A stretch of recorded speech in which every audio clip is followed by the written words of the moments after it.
is on the rise. The parasite hates three things: free markets, free will, and free men.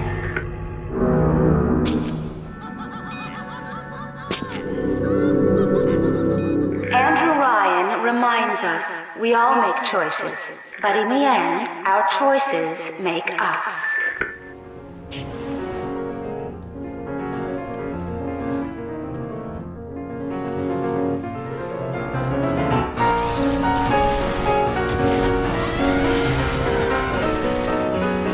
It's been a long time coming, but Bioshock, spiritual successor to the sublime System Shock series, is finally here and ready to kickstart the holiday season.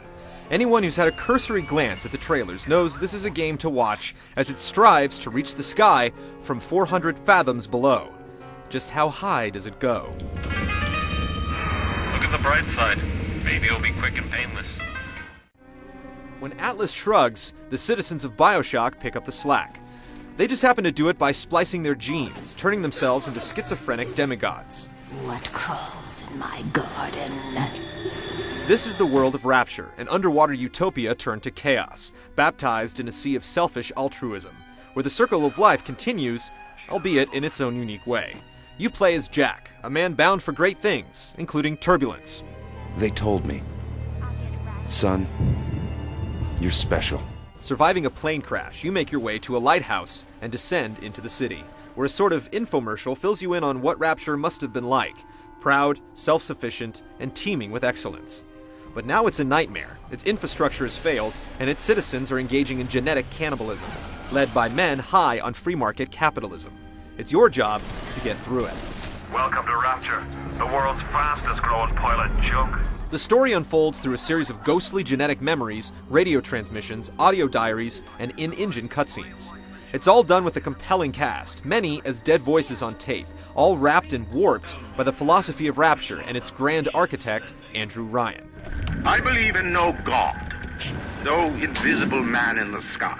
But don't let words like philosophy and capitalism scare you away. It's a story of ambition and betrayal, cast in a fantastic city, where metal hulks shuffle alongside little girls, adept at scavenging the DNA of the dead. Those little sisters are the creepy girls that harvest Adam, the currency of power that facilitates fantastic abilities like freezing and shocking enemies called plasmids. The principal ethical dilemma rests here, where after dispatching their elite guardians, the Big Daddies, you have the binary choice of harvesting or rescuing. The latter nets you a thank you and a low allowance of Adam. Thank you, mister. While harvesting, well, you get more Adam and grow more powerful much more quickly. Your decisions with the girls make a big difference in the long run. As Bioshock opens up its districts, it also opens up its complexity. As your plasmids expand, new weapons emerge, and a research camera is introduced. Later on, you can even invent new ammo or gene tonics, which are intrinsic plasmids that let you hit harder or hack quicker. Hacking is played out in a mini-game reminiscent of Pipe Dream that can get tiring as the game progresses, though you can always auto-hack it or pay out the hack, leaving you with a cracked safe or a flying metal bodyguard.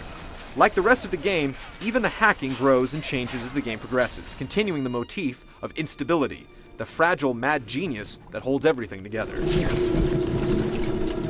I started to argue with a man, and then I remembered who signed my checks.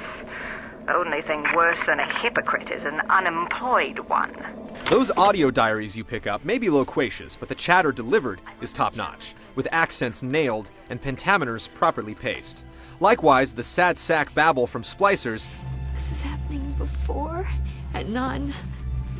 Why aren't you here? The jingles from vending machines, and the little sister's weird insights flesh out a beautiful world. Look, Mr. Bubbles, it's an angel. The atmosphere is like a constant fog, lingering everywhere, consistent and even, with stunning water effects that make the other elements seem a little meek, though still excellent by most accounts. The art, sound, and city planning are so solid that the occasional floating corpse or pop-in texture can be forgiven, especially with a rock-solid frame rate that dips just a couple of times throughout the 20-hour experience. Bioshock is excellent on so many levels. Yes, the lack of multiplayer is disappointing, and the hacking can become tedious, but even it manages to evolve throughout the game.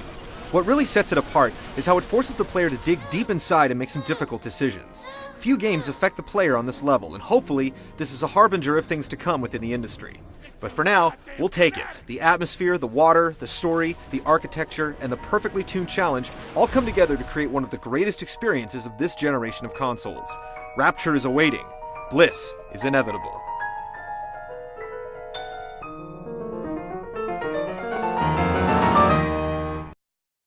Six times two is lemon.